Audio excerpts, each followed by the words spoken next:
STA TV Media Syiar Islam. Bismillahirrahmanirrahim. Alhamdulillahi hamdan katsiran tayyiban mubarakan fih mubarakan alaihi kama yuhibbu rabbuna wa yarda.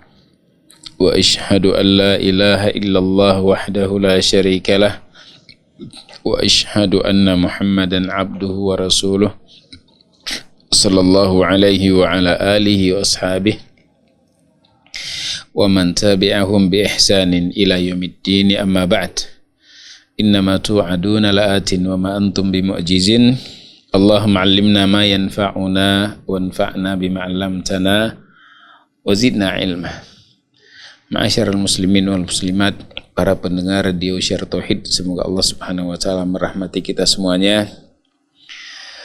Afani Allah wa iyyakum wa barakallahu fikum. Alhamdulillah, segala puji bagi Allah Subhanahu wa taala, kita memujinya, bersyukur atas nikmat yang Allah Subhanahu wa taala karuniakan kepada kita, sehingga dengan nikmat Allah sempurnalah kebaikan-kebaikan dan kemaslahatan-kemaslahatan. Kemudian selawat beriring salam semoga senantiasa tercurahkan kepada baginda Nabi sallallahu alaihi wa ala alihi wasallam, kepada keluarga beliau, kepada sahabat beliau, dan kepada orang-orang yang mengikuti beliau sampai akhir zaman. Para pendengar yang dirahmati Allah Subhanahu wa taala, kita lanjutkan kajian interaktif kita seperti biasa setiap hari Sabtu malam Ahad. Kajian dari kitab Ad-Da' wa Dawa yang ditulis oleh Imam Ibnul Qayyim Al-Jauziyah rahimahullahu taala. Pembahasan kita masih tentang pengaruh kemaksiatan terhadap pelakunya dan kepada orang-orang yang ada di sekelilingnya, bahkan kepada makhluk selain manusia pun akan berdampak dari maksiat yang dilakukan oleh manusia. Fasal yang lalu secara khusus ya sini kita sudah baca, yaitu maksiat itu sebab kerendahan terhadap pelakunya. Beliau sebutkan alasannya, sebutkan dalil-dalil dan alasan bahwasanya kemaksiatan itu akan bisa menyebabkan kerendahan bagi pelakunya. Kemudian juga kita sudah baca fasal selanjutnya, yaitu bahwasanya dosa itu bisa mendatangkan kesialan, dan kesialan ini bukan hanya dirasakan oleh pelakunya, juga kepada orang di sekelilingnya, bahkan kepada makhluk yang tidak berakal pun akan berpengaruh kesialan atas maksiat tersebut, sehingga makhluk tersebut ya mereka pun berdoa kepada Allah Subhanahu wa taala untuk Allah berikan kebinasaan, Allah berikan balasan kepada mereka yang bermaksiat kepada Allah, sehingga menyebabkan tersialnya kehidupan mereka, terganggunya kehidupan mereka. Bahkan disebutkan oleh Abu Hurairah, al-hubara, yaitu binatang yang panjang lehernya, bisa mati karena sebab kemaksiatan, kezaliman orang-orang yang zalim. Maka di sini perlu diperhatikan, wahai mereka orang-orang yang berbuat kezaliman, dan kita berlindung kepada Allah dan meminta kepada Allah agar supaya kita tidak termasuk pada kelompok mereka, bahwasanya pelaku kezaliman, pelaku kemaksiatan, mereka akan diberikan adab oleh Allah Subhanahu wa taala, dan tidak cukup adab yang akan mereka rasakan atas dosa yang mereka lakukan, bahkan mereka juga akan terkena laknat dari makhluk yang tidak berdosa. Karena makhluk yang tidak berdosa akan mengadukan kepada Allah Subhanahu wa taala akan kesialan yang mereka rasakan karena sebab pengaruh dosa yang dilakukan oleh manusia. Maka ini beliau ingatkan bahwasanya pengaruh dosa itu selain adab yang akan dirasakan, juga doa laknat kepada mereka dari makhluk Allah yang tidak pernah berdosa. Itu binatang-binatang merasakan ketidaksenangan mereka, merasakan enaknya hidup mereka karena banyak kekurangan pengaruh maksiat yang dilakukan, maka mereka pun akan berdoa kepada Allah Subhanahu wa taala agar supaya Allah memberikan balasan kepada mereka yang bermaksiat. Baik, kemudian kita lanjutkan. Qala faslun, masuk kepada pasal yang baru, al-ma'asi turithu adz-dzulla. kemaksiatan itu akan mewarisi kehinaan. Kemaksiatan akan mewarisi kehinaan.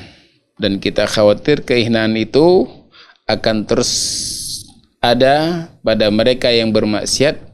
Bahkan kita khawatirkan juga kehinaan itu akan terus diwariskan kepada anak keturunannya.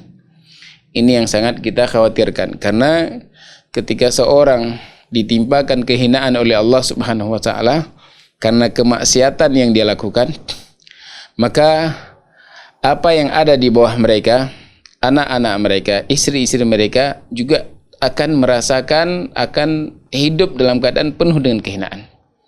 Karena dipimpin oleh seorang yang hina atas maksiat yang dilakukan, dikhawatirkan kehidupan keluarganya juga tidak akan baik, sehingga anaknya rusak, dan anak yang rusak akan melahirkan anak yang rusak, dan seterusnya. Ini yang sangat kita khawatirkan. Maka hendaklah kita memberikan perhatian yang besar ya terhadap diri kita sendiri. Jangan sampai gara-gara kemaksiatan yang kita lakukan menyebabkan anak keturunan kita hidup dalam keadaan terhinakan. Ini penting kita ingatkan, karena bagaimana kebutuhan kita kepada anak keturunan kita setelah kita meninggal. Tidak ada amalan yang kita tinggalkan, tidak ada sesuatu yang bisa kita petik yang akan menghasilkan hasil yang baik pada saat di dalam kubur kita, kalau seandainya anak-anak yang Allah anugerahkan kepada kita tidak bisa kita didik dengan baik, hidup penuh dengan kehinaan karena kesalahan kita melakukan kemaksiatan kepada Allah Subhanahu wa taala. Dan juga kehinaan tersebut tidak akan pernah dicabut oleh Allah Subhanahu wa taala sampai kita meninggalkan kemaksiatan tersebut. Ya, di antaranya hadis yang Nabi sebutkan, idza tabaya'tum bil 'inah wa akhadtum atnabal baqar wa raditum biz-zara' wa taraktumul jihad sallallahu alaikum dhullan la yanzi'uhu hatta tarji'u ila dinikum. Apabila kalian telah melakukan jual beli sistem riba, kemudian telah rela dengan peternakan kalian. Nabi sebutkan sini sibuk dengan ekor-ekor sapi. Bentuk perendahan dari Nabi terhadap mereka yang lalai dengan peternakan mereka.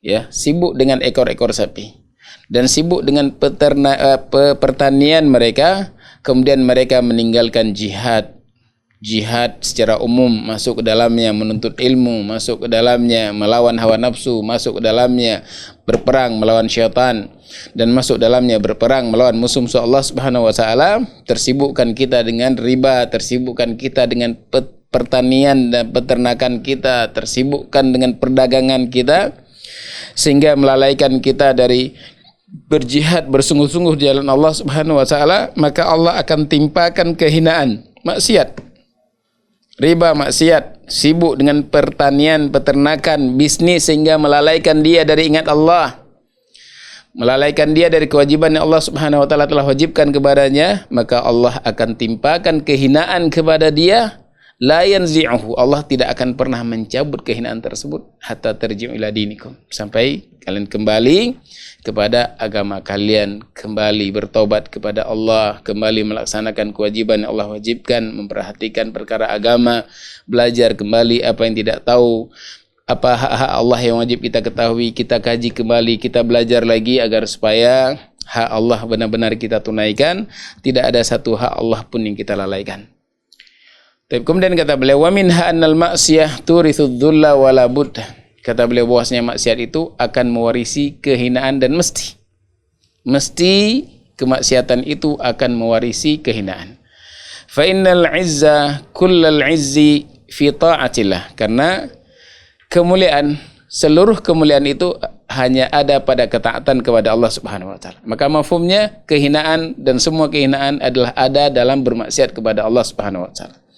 Kalau seandainya kemuliaan itu hanya ada pada ketaatan, maka mafhumnya kehinaan itu ada pada kemaksiatan. Semua kita ingin mulia, semua kita ingin hidup bahagia, semua kita ingin mendapatkan ketenteraman dalam kehidupan kita. Namun kalau seandainya tidak menjalani sebagaimana yang Allah Subhanahu wa taala telah perintahkan, Nabi yang telah mengajarkan bagaimana seorang ingin hidup bahagia, apa yang seharusnya mereka lakukan. Namun kalau seandainya mereka melakukan sesuatu yang bertentangan dengan fitrah, bertentangan dengan syariat Allah Subhanahu wa taala, maka bukan kemuliaan yang mereka dapatkan, justru kehinaan yang akan mereka rasakan. Qala Allah Ta'ala, beliau berdalil dengan firman Allah, "Man kana yuridul izzata falillahil izzatu jami'ah." Kata Allah, barang siapa yang ingin kemuliaan, ingin ditinggikan derajatnya oleh Allah Subhanahu wa taala, ingin dimuliakan oleh Allah Subhanahu wa taala, falillahil izzatu jami'ah, maka ketahuilah kemuliaan itu seluruhnya ada di tangan Allah Subhanahu wa taala. Bagaimana kita akan bisa meraih kemuliaan di tangan Allah? Dengan mentaati Allah Subhanahu wa taala, bukan dengan bermaksiat kepadanya. Maka jika kita bermaksiat kepadanya, maka sebaliknya yang kita dapatkan kehinaan yang akan kita rasakan. Ay fayatlubuha bi ta'atillah, maka kemuliaan itu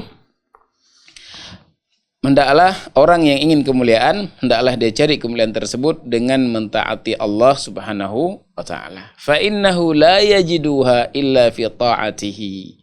Sesungguhnya dia tidak akan pernah mendapatkan kemuliaan kecuali di dalam ketaatan kepada Allah Subhanahu wa taala. Ini ya syarat atau ini cara untuk kita bisa mendapatkan kemuliaan, karena kemuliaan itu semuanya milik Allah. Semuanya di tangan Allah, dan itu akan bisa kita dapatkan dengan cara mentaati Allah Subhanahu wa taala. Tidak akan ada jalan lain untuk mencari kemuliaan selain jalan mentaati Allah Subhanahu wa taala. Wa kana min du'ai ba'dis salafi, dan di antara doa sebagian para salaf, Allahumma izzani bi ta'atik. Lihat doa mereka, ya Allah, muliakanlah aku dengan mentaatimu. Ini doa mereka para salaf, karena mereka tahu kemuliaan itu di tangan Allah dan hanya bisa didapati dengan cara mentaati Allah Subhanahu wa taala. Sehingga doa yang mereka panjatkan, ya Allah, muliakanlah aku dengan mentaatimu. Artinya mereka meminta agar supaya mereka diberikan taufik oleh Allah Subhanahu wa taala, sehingga dengannya mereka mampu mentaati Allah, dan dia pun akan mendapatkan kemuliaan dalam kehidupannya kalau mereka benar-benar mentaati Allah Subhanahu wa taala. Wala tudhilluni bi isyatik bi maksiatik. Wala tudhilluni bi maksiatik. Ya Allah, jangan engkau hinakan aku dengan kemaksiatan kepadamu. Artinya mereka meminta perlindungan kepada Allah agar supaya Allah menjaga mereka, jangan sampai mereka bermaksiat, karena kalau mereka bermaksiat, kehinaan yang akan mereka dapatkan. Qala Al-Hasan Al-Basri, salah seorang tabi'in, Hasan Al-Basri, beliau berkata, innahum wa in taqtaqat bihimul bighalu wa hamlajat bihim baradhinu inna dhillah al-ma'syati yufariqu qulubahum aballahu illa an yudilla man asahu. Kata Hasan Al-Basri, bahwasanya mereka ini orang-orang yang bermaksiat kepada Allah Subhanahu wa taala, walaupun bighal yang mereka tunggangi, ya, berjalan melangkah dengan gagahnya. Bighal itu perkawinan silang antara kuda dengan keledai. Ya, kata beliau, walaupun bighal mereka yang mereka tunggangi melangkah dengan gagahnya, dan kuda-kuda mereka berjalan dengan anggunnya, namun sesungguhnya kehinaan karena maksiat itu akan mencerai-beraikan hati mereka. Walaupun mereka punya dunia yang wah, punya kendaraan yang mewah, punya harta yang banyak, namun ketika mereka bermaksiat, maksiat itu akan memisahkan hatinya, tidak akan membuat dia bahagia. Allah dan Allah tidak mau, kecuali Allah akan menghinakan orang-orang yang bermaksiat kepada Allah Subhanahu wa taala. Allah tidak rela dan Allah tidak mau untuk memberikan kemuliaan kepada mereka yang bermaksiat. Allah Subhanahu wa taala akan menghinakan mereka para pelaku maksiat. Qala Abdullah ibn al-Mubarak, Berkata salah seorang imam Ahlus Sunnah, Abdullah ibnu Al-Mubarak. Ya, kita tahu dulu bagaimana kehidupan beliau. Kemudian dengan satu ayat Allah, beliau pun kembali kepada Allah Subhanahu wa taala. Beliau dulunya disebutkan ya seorang penyanyi. Ya, seorang penyanyi, seorang pemaksiat kepada Allah Subhanahu wa taala. Kemudian suatu hari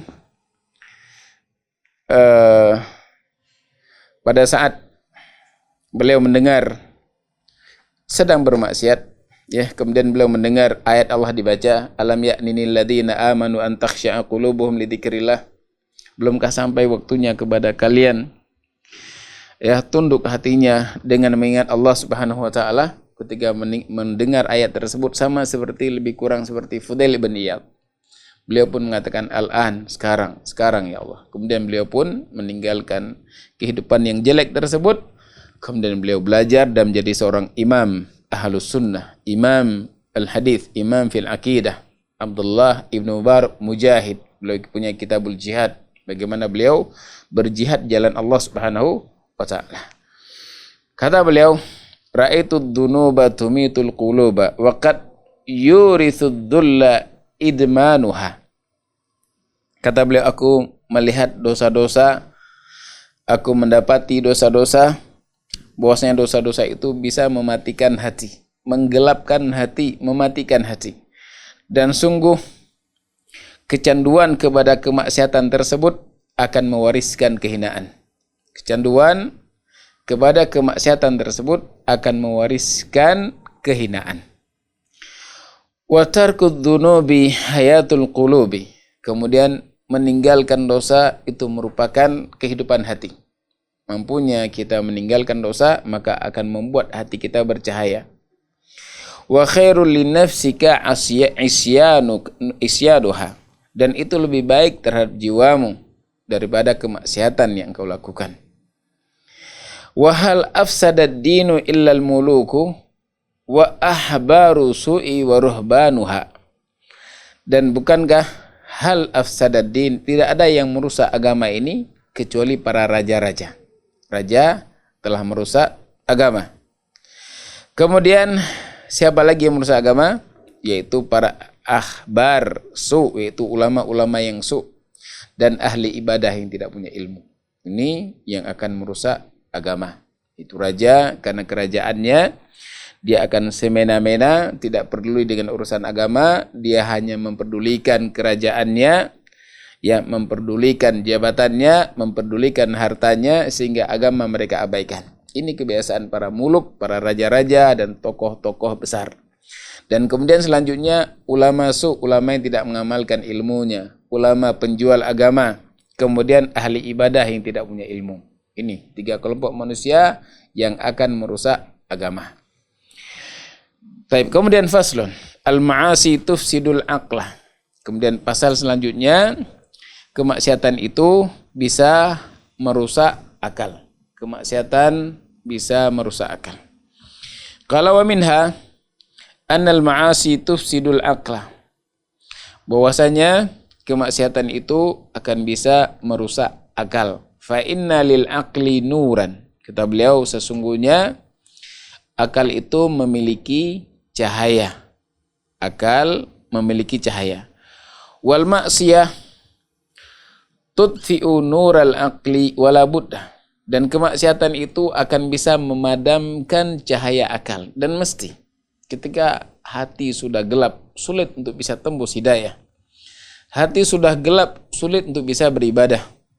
Hati sudah gelap, sulit untuk dia meninggalkan kemaksiatan. Itu sudah pasangan yang serasi. Ketika hati sudah gelap karena kemaksiatan, maka sulit untuk dia bisa beribadah, sulit untuk dia menerima nasihat, sulit untuk dia tembus hidayah dari Allah Subhanahu wa taala, sementara hidayah itu luar biasa pengaruhnya. Al-Qur'an, sunnah, ilmu yang ditinggalkan, diwariskan oleh Nabi sallallahu alaihi wa ala alihi wasallam tidak akan bisa menembus hati-hati mereka yang sudah rusak. Mereka biarkan kerusakan hati tersebut sampai hatinya gelap. Dan mesti kemaksiatan itu akan bisa memadamkan cahaya hati. Makanya akal yang sehat itu dia masih terang, sehingga mudah bagi akal, karena akal itu ciptaan Allah Subhanahu wa taala. Akal yang sehat itu akan tunduk kepada perintah Allah Subhanahu wa taala. Akal yang sehat itu akan menjauh dari kemaksiatan kepada Rabb-nya, karena dia tahu dia itu diciptakan oleh pemiliknya, oleh Allah Subhanahu wa taala. Namun ketika dia biarkan dirinya terjatuh kepada kemaksiatan, maka cahaya yang tadinya dengan cahaya akal dia bisa menilai kebenaran, dia bisa mengetahui apa yang harus dia lakukan, dia mengetahui siapa dirinya, dia adalah seorang hamba. Sehingga dia akan berjalan di atas jalan yang Allah Subhanahu wa taala telah gariskan, telah turunkan kepada nabinya, ketika akal itu bersih, bercahaya. Namun ketika bermaksiat, maksiat itu akan bisa memadamkan cahaya akal, dan itu mesti. Wa idza tufi'a nuruhu dha'afa wa naqasa. Nah, jika seandainya cahaya akal itu sudah padam, terpadamkan cahaya tersebut, maka akan lemahlah akal dan akan berkurang akal. Ketika dia membiarkan dirinya di atas kemaksiatan kepada Allah, semakin gelap dan semakin gelap akalnya, padam cahaya yang asalnya akal sehat itu memiliki cahaya. Wa qala ba'dus salaf, berkata sebagian salaf, ma'asallaha ahadun hatta yaghiba aqluhu. Tidaklah seorang bermaksiat kepada Allah Subhanahu wa taala sehingga akan hilanglah akalnya. Yaghib, hilang. Akalnya itu akan sirna, akalnya itu akan hilang, dan akalnya itu tidak akan berfungsi dengan baik. Padahal akal itu yang membedakan antara kita dengan hewan. Yang membedakan kita dengan hewan diantaranya adalah akal. Dan kita sama-sama hewan. Kita hewanun natiq, hewan yang bisa berbicara. Mereka hewan yang tidak bisa bicara. Yang membedakan kita dengan mereka bukan hanya pembicaraan, namun akal yang Allah berikan, yang akal itu punya cahaya. Nah, ketika seorang melakukan kemaksiatan dan dia tahu pengaruh maksiat itu sangat besar pengaruhnya kepada akal, maka terus kemaksiatan akan memadamkan cahaya yang ada dalam akalnya, sehingga kata para ulama, sebagian para salaf, tidaklah seorang bermaksiat kepada Allah sehingga akan hilang pula akal sehatnya, tidak lagi berfungsi akal tersebut. Wa hadza dhahirun, dan ini sangat jelas sekali, sangat nyata. Fa innahu law hadarahu aqluhu la hajazahu 'anil ma'siyah wa huwa fi qabdatir rabbi ta'ala. Kata beliau, bagaimana bentuk sangat jelasnya bahwasanya akalnya itu sudah tidak lagi berfungsi karena kemaksiatan yang dilakukan kepada Allah Subhanahu wa taala. Bahwasanya kalau seandainya akalnya itu berfungsi, hadara itu hadir, berfungsi akalnya itu ada dan berfungsi, maka akal itu akan menghalangi dia dari kemaksiatan kepada Allah Subhanahu wa taala. Kalau seandainya akalnya berfungsi dengan benar, akalnya itu ada, masih bercahaya, maka sungguh akal itu akan menghalangi dia dari bermaksiat kepada Allah Subhanahu wa taala. Wa huwa fi qabdatir rabb, dalam keadaan dia sadar berada di bawah genggaman Allah Subhanahu wa taala. Sadar, akal yang sehat, yang masih bersih, tidak terpengaruh dengan maksiat, dia tahu bahwasanya dia itu berada di dalam genggaman Rabb-nya, genggaman Allah Subhanahu wa taala. Maka sungguh dia akan menjauh, ya, jika seandainya otaknya berfungsi, tidak dipadamkan oleh maksiat, maka sungguh semua kemaksiatan itu akan ditolak oleh akal, oleh akal. Karena akal sadar bahwasanya dia berada di dalam genggaman Allah Subhanahu wa ta'ala. Wa tahta qahrihi, dan di bawah kekuasaannya. Wa huwa muttali'un alaihi, dan Allah Subhanahu wa ta'ala melihat kepada dia, melihat kepada akalnya. Wa fi darihi wa ala basatihi, dan Allah melihat kepada tempat tinggalnya, di mana dia menetap, di rumah mana dia tinggal, dan di atas kasur mana dia sedang berbaring. Allah melihatnya. Wa malaikatuhu syuhudun alaihi nadiruna ilaihi, dan kemudian para malaikat pun mereka mempersaksikan, mereka melihat kepada ini hamba ini. Wa wa'idul qur'ani yanhahu, dan ini kalau akal sehat, ya. Kemudian peringatan Al-Qur'an itu akan melarang dia, akan menghalangi dia untuk bermaksiat, karena Al-Qur'an itu wa'id, pemberi peringatan. Betapa banyak ayat-ayat dalam Al-Qur'an yang Allah mengingatkan kita Allah memberikan peringatan kepada kita agar jangan sampai kita keluar dari koridor agama Allah, koridor ketaatan kepada Allah, koridor sebagai seorang hamba yang harus taat kepada Allah Subhanahu wa taala. Al-Quran sebagai peringatan akan melarang dia. Wa wa'idul iman yanhahu, kemudian peringatan iman akan menghalangi dia untuk bermaksiat kepada Allah Subhanahu wa taala. Wa wa'idul maut yanhahu, peringatan akan kematian itu akan melarang dia dari bermaksiat. Wa wa'idun nar yanhahu, kemudian peringatan neraka yang Allah sebutkan dalam Al-Quran, bagaimana Allah membakar mereka yang bermaksiat kepada Allah. Bagaimana Nabi menjelaskan bagaimana ngerinya neraka, bagaimana ngerinya adab neraka, bagaimana ngerinya adab yang ada dalam kubur. Kalau seandainya akalnya bersih, maka sungguh peringatan neraka ini akan melarang dia dari bermaksiat kepada Allah. Walladzi yafutuhu bil ma'siyah min khairid dunya wal akhirah ad'afu ad'afi ma yahsulu lahu minas sururi wal ladzati biha. Dan kemudian yang hilang, kebaikan yang hilang, kebaikan dunia yang hilang dari dia, kebaikan dunia yang hilang karena kemaksiatan yang dilakukan, dibandingkan hilangnya akhirat dia berlipat-lipat. Ma yahsul lahu min sururi wal ladzati biha, dari kemaksiatan, dari kebahagiaan, keledatan maksiat yang dilakukan. Jadi sini maksudnya seorang itu melakukan kemaksiatan, dia ingin mendapatkan kebahagiaan. Nah, kemudian kemaksiatan yang dia lakukan itu tidak ada bandingannya dengan hilangnya kebaikan dunia dia. Namun kehilangan akhirat dia itu jauh berlipat-lipat hilang darinya karena kemaksiatan tersebut. Fahal yukdimu alal istihanati bidzalika kullihi wal istighfafi bihi du aqlin salim. Kemudian apakah orang yang punya akal yang selamat, akal yang sehat, apakah orang yang punya akal yang sehat itu dia akan meremehkan dosa, menganggap dosa itu enteng? Tentu tidak. Ya, orang yang punya akal yang selamat, akal yang bersih, cahaya akal itu masih ada, maka tidak akan mungkin dia akan meremehkan dosa, karena pengaruh dosa itu sangat luar biasa. Jadi akal yang bersih, akal yang selamat, yang masih ada cahaya, maka dia tidak akan mungkin meremehkan dosa, menganggap enteng dosa tersebut, karena risikonya, efeknya sangat besar. Akan merusak kehidupan dunianya, yang kita bisa lihat bagaimana kita bisa lihat kesengsaraan yang dia rasakan, namun kesengsaraan yang akan dia rasakan di akhirat kelak berlipat-lipat dari kesengsaraan yang dia dapatkan di dunia. Pengaruh apa? Pengaruh kemaksiatan yang dia lakukan kepada Allah Subhanahu wa taala. Masih ada waktu? Masih ya?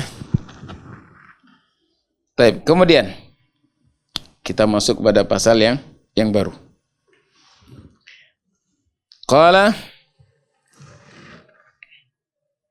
masih ada waktu lebih kurang 10 menit lagi ya. Baik. Kemudian faslun. Jadi jelasin ya tentang apa yang Syekh sebutkan sini, mu'alif sebutkan sini, yang sungguh sangat mendalam peringatan dari beliau dan sangat mendalam peringatan para salaf bagi mereka yang mau mengambil pelajaran. Ya, bahwasanya begitu efek yang sangat besar atas maksiat, bahkan peringatan Al-Quran itu sudah tidak lagi berpengaruh kepadanya. Peringatan keimanannya, peringatan kematian, peringatan akan adanya adab neraka tidak lagi memberi pengaruh kepada dia pelaku maksiat, karena hatinya sudah gelap, akalnya sudah gelap, karena dia membiarkan hidupnya di atas kemaksiatan. Baik, kemudian faslun. Al-ma'asi tatbi'u ala qalbi sahibiha. Yaitu kemaksiatan itu ya akan bisa merusak hati pemiliknya, akan bisa mengunci hati pemiliknya. Tadi bisa menggelapkan akal, ini bisa mengunci hati pelaku maksiat. Kalau seandainya hati sudah terkunci, maka dipastikan orang seperti ini akan mendapatkan kehidupan yang penuh dengan kesengsaraan di dunia dan di akhirat kelak. Qala wa minha anad dunuba idza takatharat tubi'a ala qalbi sahibiha. Bahwasanya dosa-dosa apabila takatharat, yaitu dosa-dosa apabila dosa itu semakin banyak yang dilakukan oleh seorang hamba, maka itu akan membuat hatinya itu terkunci. Fakana min ghafilina kama qala ba'dus salaf, maka dia termasuk dari kalangan orang-orang yang lalai. Kama qala ba'dus salaf fi qawlihi ta'ala kalla bal rana ala qulubihim ma kanu yaksibun. Sekali-kali tidak. Bahkan hati mereka telah terkunci karena sebab apa yang mereka usahakan. Terkuncinya hati mereka itu karena sebab dosa-dosa yang mereka lakukan. Kenapa mereka menolak kebenaran yang datang kepada mereka?